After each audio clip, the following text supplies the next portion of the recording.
오늘은 성령 강림 후 10번째 주일입니다.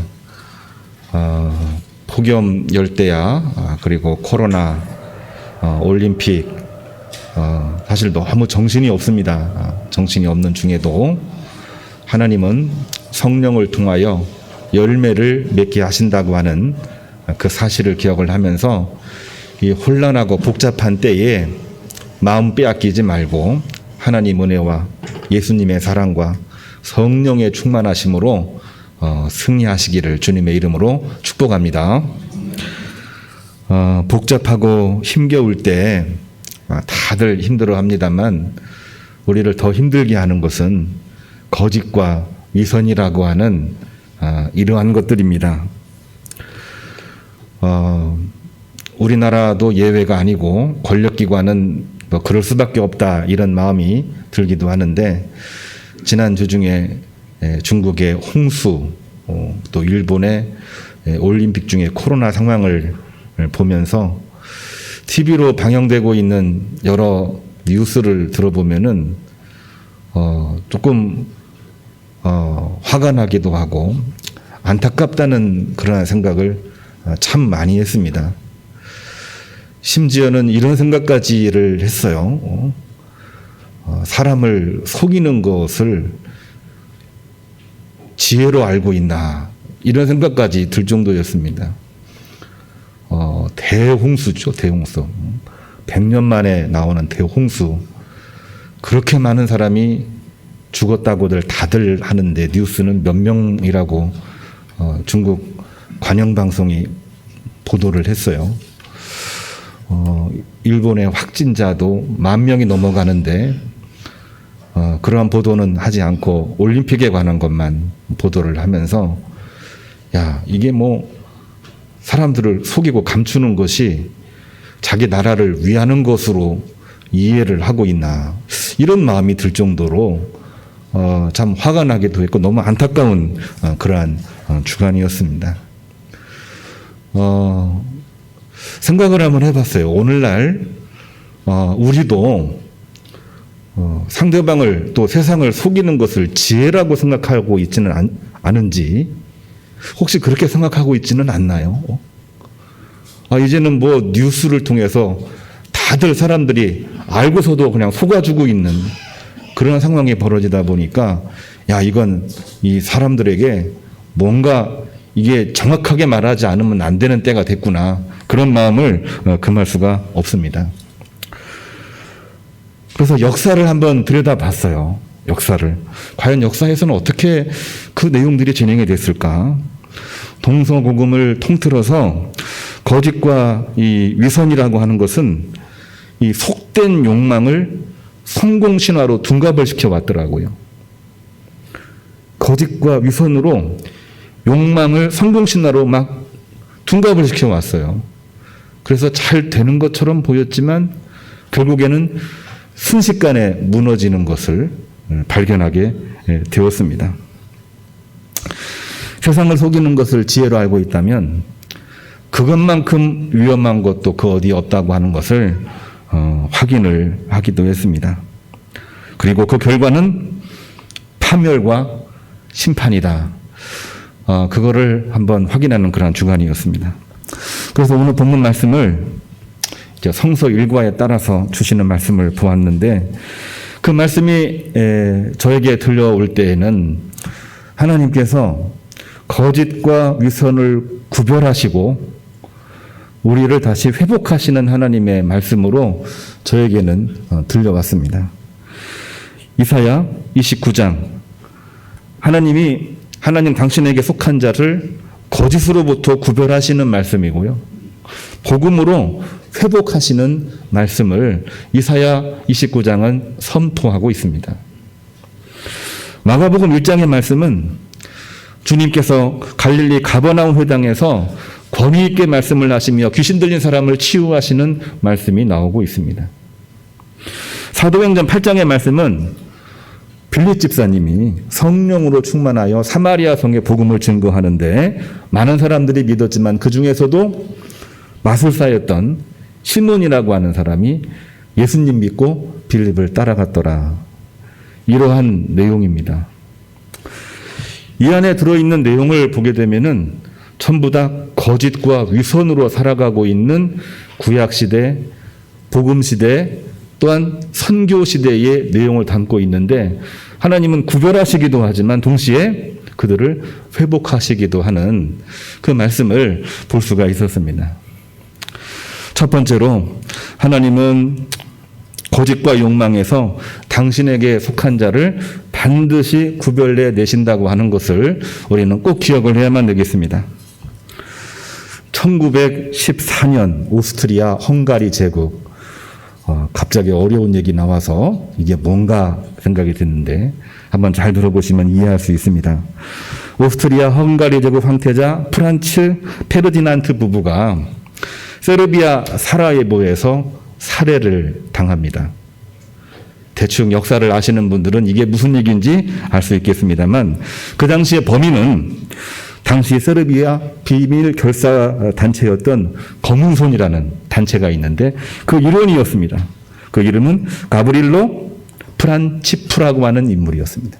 가브릴로 프란치프. 잊어버리셔도 됩니다. 범인이 가브릴로 프란치프였는데 조사 과정에서 얼마나 많은 고문이 자행됐겠습니까? 조사 과정에서 세르비아 정부가 그 배우라는 자백을 받아냅니다. 비밀 결사단체 검은손이 한 행위인데 조사 과정에서 그 배우가 세르비아 정부라고 하는 것을 자백받게 된 거죠. 비밀 결사를 만드는 이유는 정부가 지원을 안 해주기 때문에 비밀 결사, 우리나라식으로 말하면은 독립군을 만들어서 싸우는 저항단체입니다. 근데 그 배후에 세르비아 정부가 있다고 자백을 받아낸 거예요. 문제는 과연 뭐가 문제냐? 오스트리아 헝가리아 황제 프란츠 요제프라고 하는 이 황제가 이 자백을 듣고 확인을 해야 됩니다. 이게 과연 사실인지, 그리고 정확하게 제시를 하고 국제적으로 문제를 삼아야 되는 것인데 확인 없이 그것을 믿고 싶었다는 것이 문제입니다. 믿고 싶었다는 거죠. 왜냐하면 오스트리아 헝가리 제국은 게르만 민족이고 세르비아 보스니아는 슬라브 민족인데 역사적으로 오랫동안 갈등 관계입니다. 오늘날에도 발칸반도의 화약고라고 알려진 곳이 바로 이곳 지역이거든요. 그렇기 때문에 조금만 문제가 생기면 전쟁이 발발했고 역사를 보면은 너무나도 많은 전쟁으로 많은 민족이 죽음을 당했던 바로 그곳이 발칸반도 화약고 같은 그러한 지역이기도 한 것입니다. 그런데 확인 없이 그거를 믿고 싶었다는 것이고 결국에는 동맹국이었던 독일과 함께 러시아에 선전포고함으로써 끔찍한 제1차 세계전쟁이 발발하게 되었습니다. 우리가 거짓과 위선이라는 내용을 이야기하기 위해서 1차 세계대전 역사를 이야기를 했는데요.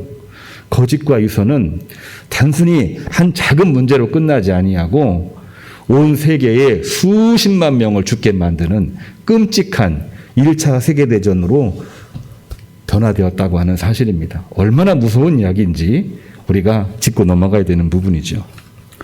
성도 여러분, 거짓은 그 자체로 욕망입니다. 왜냐하면 거짓말하는 이유는 자기 거를 얻기 위해서거든요. 그 자체가 바로 욕망입니다만 거짓과 위선을 믿고 싶은 것은 더 위험한 욕망이라고 하는 것도 오늘 꼭 지적을 해야만 됩니다. 제1차 세계대전 후에 역사를 조금 하다 보니까 오늘 좀 그런 내용이 많습니다. 독일의 히틀러가 패전국이기 때문에 전후 복구를 해야 되고 패전국이기 때문에 전쟁 배상금을 주변 나라들한테 배상해야 됩니다. 근데 이 해결책을 아무리 연구해봐도 방법이 없는 거예요. 히틀러가 머리를 씁니다. 게르만 민족주의를 자극을 해서 우리가 이렇게 되면은 우리 민족은 패망합니다. 그러니까 여기서 다시 힘을 모아가지고 전쟁을 일으켜야 됩니다. 선동하는 거죠. 나치당이 만들어졌고 제2차 세계대전을 일으키게 됩니다.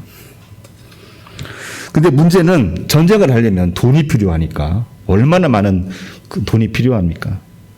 당시 유럽에 돈을 가지고 있던 사람들이 누구였냐면은 유태인들이었습니다.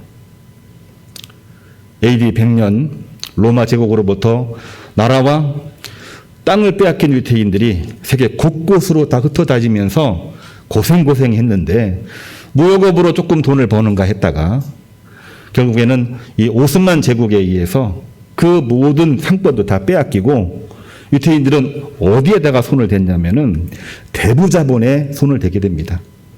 돈을 빌려주고 이자를 받는 그러한 일이죠. 오늘날에도 대부자본의 가장 핵심적인 인물이 미국과 유럽을 다 통틀어서 유태인들이 쥐고 있습니다.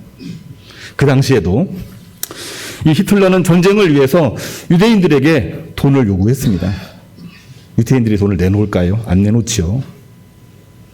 할 수 없이 히틀러는 머릿속으로 고안해내기를 이 유태인들이 공산주의자와 연관되어 있다는 첩보를 입수를 합니다. 그리고 공산주의자라고 하는 프레임을 씌워서 그들을 잡아서 죽이고 모든 황금을, 모든 돈을 빼앗아서 그것을 가지고 2차 세계대전 전쟁 자금으로 활용을 해왔던 것입니다. 여기 또한 역시 미확인 정보입니다. 거짓도 위험하지만 거짓된 정보를 믿고 싶은 그 마음이 더 위험한 욕망이라고 하는 것을 보여주고 있는 내용이 히틀러의 욕망이었고 그 욕망은 1차 세계대전의 끔찍한 비극을 뛰어넘어서 더 끔찍한 2차 세계대전으로 발발하게 되었다라고 하는 것입니다. 거짓 정보를 믿고 싶은 욕망은 이처럼 위험하고도 얼마나 위험한지 알 수가 없습니다. 씻을 수 없는 죄를 낳게 되고 결국에는 모두를 다 사망에 이르게 하는 끔찍한 죄악을 낳게 하는 것입니다. 성경에도 창세기에 인간의 욕망과 거짓에 관한 내용을 기록을 하고 있습니다. 창세기 2장 17절을 보면 하나님이 선악과를 먹으면 반드시 죽는다 이렇게 말씀을 하셨잖아요. 우리는 너무나 잘 알고 있습니다. 그런데 창세기 3장 3절을 보면 여자는 그랬습니다. 아담과 하와가 같이 있었을 텐데 아담과 하와라 말하지 아니하고 여자는 이렇게 기록이 돼 있어요. 여자는 동산 중앙 열매는 먹지도 만지지도 말라 너희가 죽을까 하노라 답변을 합니다.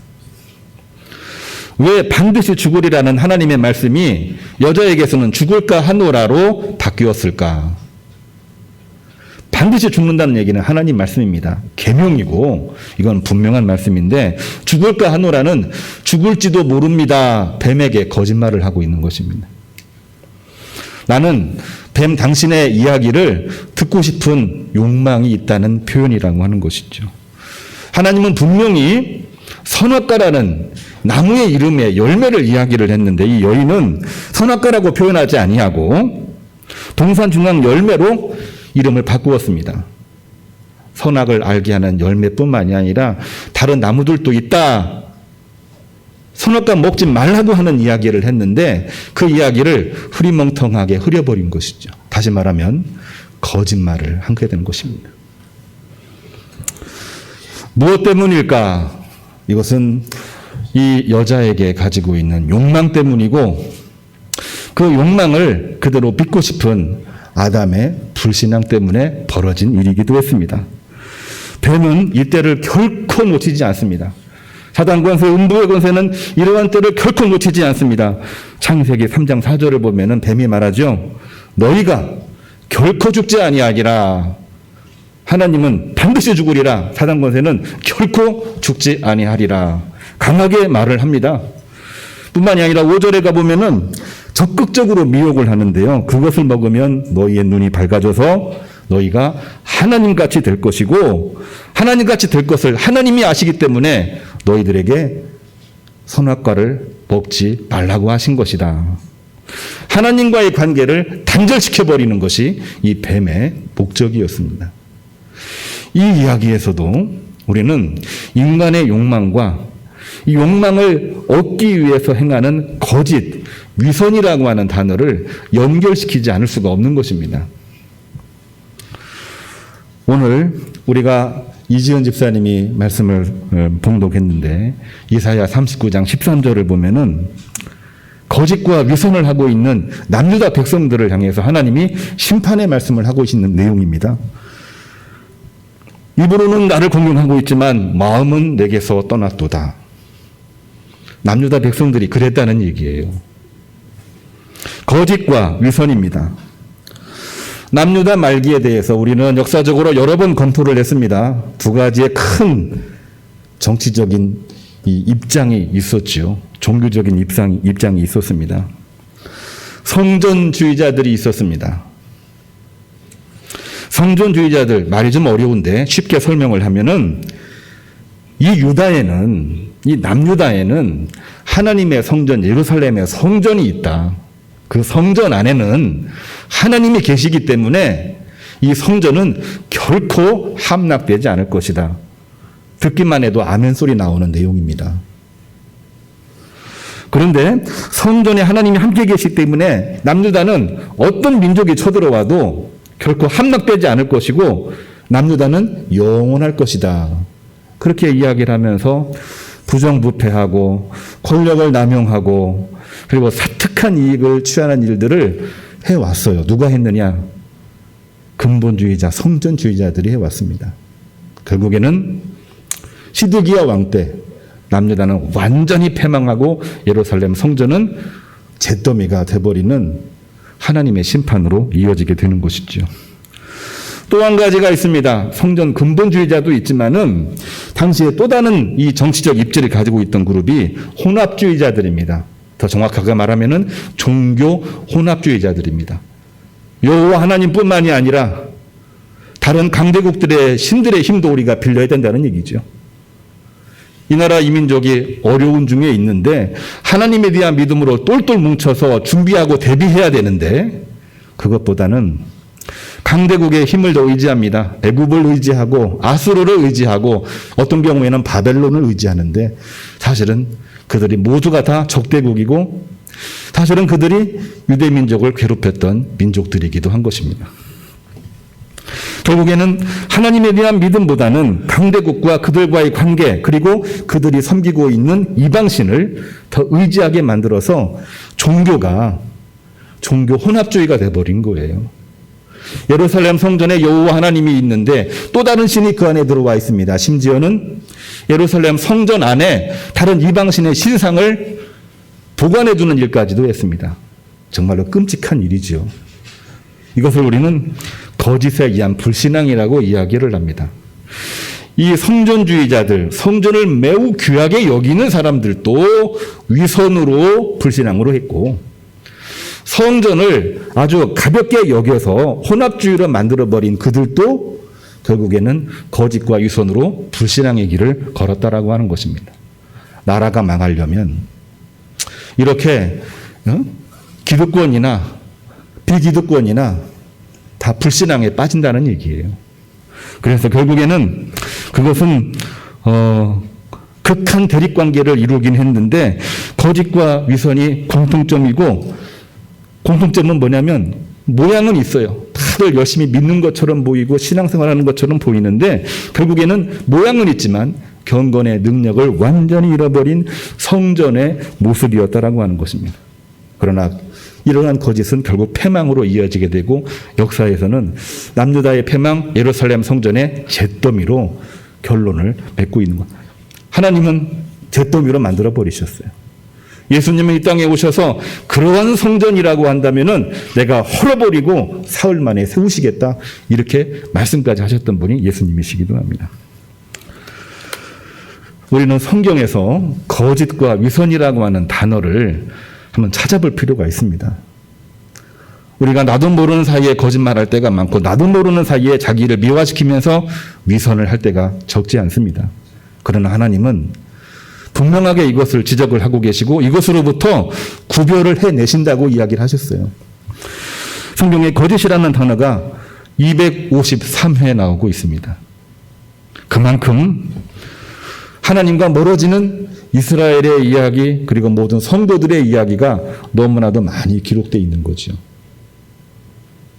그러나 저는 이 거짓을 고발하려고 이 시간 설교하기 위해 서 있는 게 아니기 때문에 이 거짓 가운데에서 구별하시는 하나님의 사랑과 하나님의 역사를 오늘 증거해야 되기 때문에 또 한 번 찾아봤습니다. 구별을 의미하고 있는 거룩이라는 단어는 몇 번 나오는가? 거룩이라는 단어는 이 거짓이라는 253회보다 2배가 많습니다. 460회가 나오고 있습니다. 하나님은 당신 백성을 구별하시고 예배 때에도 구별되게 예배하게 하시고 모든 삶 가운데에서 하나님 백성, 하나님의 자녀로 구별되게 거룩하게 살아가기를 원하고 계시다는 이야기가 460회나 나오고 있다고 하는 사실입니다. 이것은 우리를 회복하시고자 하시는 하나님 사랑의 시작이라고 말을 해도 결코 과언이 아닌 것입니다. 오늘 이사야 29장 22절 23절을 보면은 하나님께서 이 이사야 선지자를 통해 하시는 말씀이 있어요. 이제부터는 야곱이 부끄러워하지 않고 하나님을 경외하게 될 것이다. 회복의 말씀입니다. 회복의 말씀입니다. 마가복음 1장 21절에서는 주님은 회당에서 권위 있는 자 같이 가르치심으로 성취하셨고요. 오늘 세 번째로 읽은 사도행전 8장 4절에서 불신앙했던 사마리아, 오랫동안 불신앙했죠. 그 사마리아가 믿고 따르며 기쁨의 도성으로 변화되게 되었다는 사실입니다. 이사야 29장 24절 마음이 혼미하여 원망하던 자들이 총명히 교훈을 받으리라고 하는 예언이 성취된 것입니다. 성취된 것입니다. 오늘날 우리가 힘들고 어렵고 복잡하고 그리고 지치고 이러한 때에 우리가 마음 빼앗기지 말자고 하는 이야기는 견디어내야 되기도 하지만 거짓과 위선 앞에 우리는 견딜 수가 없어요. 하나님을 바라보지 아니하면 성령으로 충만하지 아니하면은 견디어낼 수가 없다는 얘기입니다. 이번 8월 첫 주인데요. 8월 첫 주에 폭염 코로나 그리고 올림픽 홍수 정말로 견디기 어려운 일들이 많이 있는데 마음 빼앗기지 말고 하나님의 은혜와 또한 주님의 사랑과 성령의 충만하심으로 승리하시기를 주님의 이름으로 축복합니다. 두 번째로는 약속 믿고 사는 자는 이단자 마술사 시몬도 믿고 회복하는 역사가 있습니다. 같은 얘기인데 성경은 이 놀라운 역사를 기록을 하고 있어요. 하나님은 구별하시기도 하지만 회복하시기도 하시는 분이십니다. 이사야 29장 18절을 보면은 그날에 못 듣는 사람이 들을 것이며 맹인이 볼 것이요. 24절을 보면은 마음이 혼미한 자들이 지혜와 총명을 얻을 것이라 이렇게 이야기를 하고 있습니다. 그들이 누구냐는 거죠. 그들이 누구냐. 근본주의와 혼합주의 위선에 마음이 혼미하여 듣지도 보지도 못하게 된 사람들입니다. 근본주의, 혼합주의, 극한 대립 가운데에서 내 마음을 어디다 둬야 될지, 내 발을 어디다 둬야 될지 모르고 흩어진 사람들을 말하고 있는 것이고, 오늘날로 말하면은 교회도 싫어, 성도들도 싫어, 나는 집에 있을 거야, 교회 안 나가, 가나안 교인이 된 사람들을 말하고 있는 것입니다. 뿐만이 아니라 마태복음 1장 23절은 귀신에 사로잡힌 자들을 말하고 있는 것입니다. 귀신이 회당에 왔어요. 왜 회당에 왔을까? 사실 그들은 격리돼가지고 멀리 가 있어야 되는데 회당에 왔습니다. 무엇 때문에 회당에 왔을까? 근본주의, 혼합주의로 정신이 나간 거예요. 귀신이 들려. 악령이 들어온 거예요. 교회가, 성도가 무너지면은 그 안에 이상한 악령이 들어와서 우리를 막 움켜쥐고 있는 것입니다. 예수님이 그 귀신을 몰아내고 그 귀신의 사람을 치유해 주신 거예요. 뿐만이 아닙니다. 사마리아 성에서 마술을 행하며 하나님의 능력자 행사를 하던 이단자입니다. 마술사 시몬입니다. 혼란해지면 이제는 막 기적을 베푸고 내가 하나님의 능력자다 자기를 드러내는 이단자들이 많습니다. 마술사들이 많아요. 사마리아 성에는 원래 불신앙이었는데 불신앙 가운데에 내가 의인 행세하면서 내가 의인이다 말하는 사람이 시몬이라고 하는 마술사였습니다. 오늘날로 말하면 이단자들입니다. 이단자들. 그러한 사람들이 다시 치유받고 다시 그들이 회심하여 돌아오게 될 거라고 하는 말씀을 이사야 선지자가 예언을 했고 예수님 시대에 그리고 빌립이 전도하던 사마리아 성에서 이루어지게 되었다고 하는 것입니다. 오늘날 이 말씀은 지극히 충격적이긴 하지만 사실은 명백한 하나님의 복음입니다. 명백한 하나님의 복음이죠. 오늘날 근본주의의 오만, 그리고 혼합주의의 불신앙, 그 프레임에 갇혀서 하나님의 말씀과 지혜를 보지 못하고 있는 것이 아닐까요? 우리가 이 혼란한 때에 이 양극단을 우리가 봐야 되고 하나님 말씀과 지혜로 돌아와야 되는 것입니다. 하나님에게로 돌아와야 되는 것입니다. 혁명이라고 하면은 한순간에 모든 것을 바꾸기 때문에 한꺼번에 확 바꿨으면 좋겠다, 그런 마음이 우리 마음속에 없는 게 아니죠. 분명하게 있습니다. 반면에 개혁이라고 하는 것은 하나씩 바꾸어 나가야 되기 때문에 사실은 매우 어렵다고 생각을 하고 있습니다. 우리는 지금 혁명을 하고 있나요? 개혁을 하고 있나요? 혁명보다는 개혁에 더 가깝죠. 결코 쉬운 얘기는 아닙니다. 쉽지는 않지만 그러나 우리는 마음부터 변화해야 되고 입술로서 우리가 고백을 해야 되고 고백한 대로 우리의 삶을 통해서 우리가 실천을 해야만 되는 것입니다. 그런 일이 없으면 아무 일도 우리에게 일어나지 않습니다. 우리 마음으로부터 주님을 모시기를 바랍니다. 우리의 입술로부터 항상 하나님 말씀을 증거하시기를 바라고 작은 거 하나라도 우리가 우리의 손과 발로 우리의 모든 몸짓으로 서로 표현하고 교제하고 교류하는 가운데에 역사가 일어나기를 주님의 이름으로 축복합니다. 정말 힘든 순간에 우리 이 시몬이라고 하는 인물이 이단과 마술에서 돌아와 믿고 세례받고 주님 따르게 된 것이 어떻게 가능했을까요? 오늘날 이단자들이 돌아옵니까? 안 돌아오잖아요. 물론 돌아온 사람이 있습니다만은 많지가 않죠. 근데 어떻게 돌아왔느냐?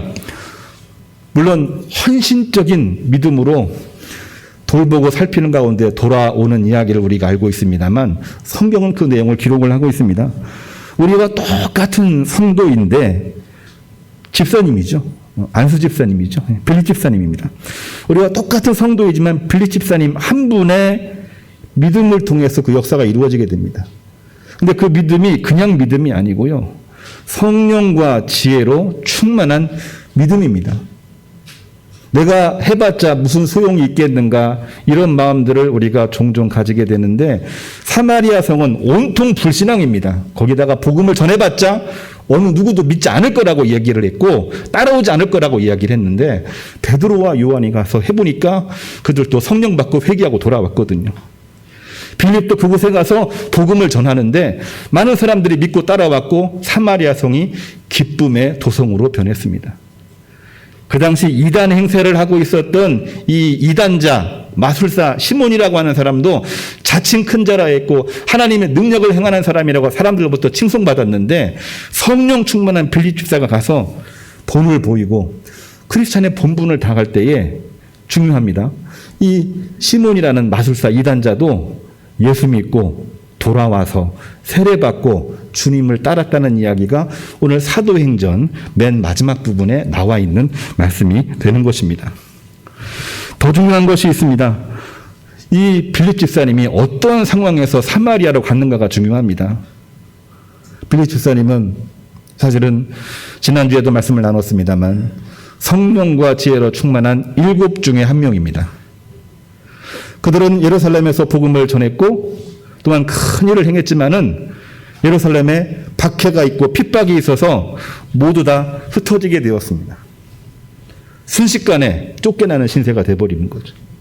쫓기는 몸이었고 도망가는 그런 상황이었지만은 정말로 어려운 상황이긴 하지만 그 순간 사마리아로 갔습니다. 그러나 본분을 놓치지 아니하고 사마리아 성에 복음을 증거하게 되었을 때에 오히려 그들이 더 큰 역사를 경험하게 되었다고 하는 사실이죠. 우리가 언제 성령 충만할까? 평상시에도 기도하면 성령 충만합니다만 어렵고 힘들고 복잡하고 내가 힘들 때 그때 기도하는 사람은 성령 충만이 자동적으로 이루어진다는 것을 저는 고백하지 않을 수가 없습니다. 이 더위에 정말 코로나가 창궐하고 있는 무서운 때에 그리고 해봤자 정말 아무것도 할 수 없는 그러한 때에 내가 하나님 바라보고 기도하는 그 순간 성령께서는 우리 모든 교우님들에게 충만하게 역사하셔서 그 가운데에서 정말로 예비하신 하나님의 복이 하나님이 오른팔의 권능의 손으로 붙잡아 주시는 복이 넘치게 되는 줄로 믿으시기를 주님의 이름으로 축복합니다. 바울은 데살로니가 교회에게 이렇게 이야기했어요. 2주밖에 복음을 전하지 못했고 핍박이 많았던 교회였는데 그 교회의 한 말이 이겁니다. 항상 기뻐하라. 쉬지 말고 기도하라. 범사에 감사하라. 악한 모양은 어떤 모양이라도 버리라. 이 말씀을 가지고 그들에게 편지했을 때에 그들은 정말 짧은 복음 전도 기간이었지만 가장 빨리 성장한 교회가 되었다는 것도 우리가 이미 알고 있는 내용이기도 합니다.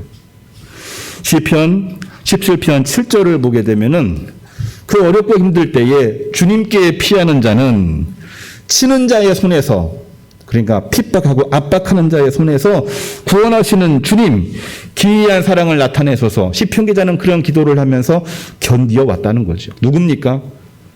다윗입니다.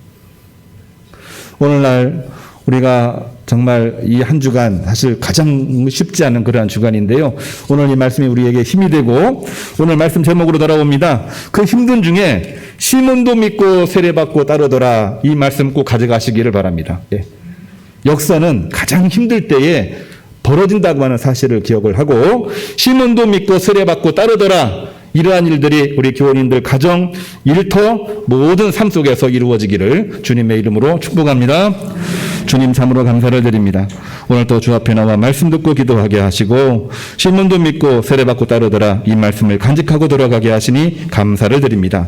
말씀대로 이루어지게 하시옵소서. 예수님의 이름으로 기도합니다. 아멘.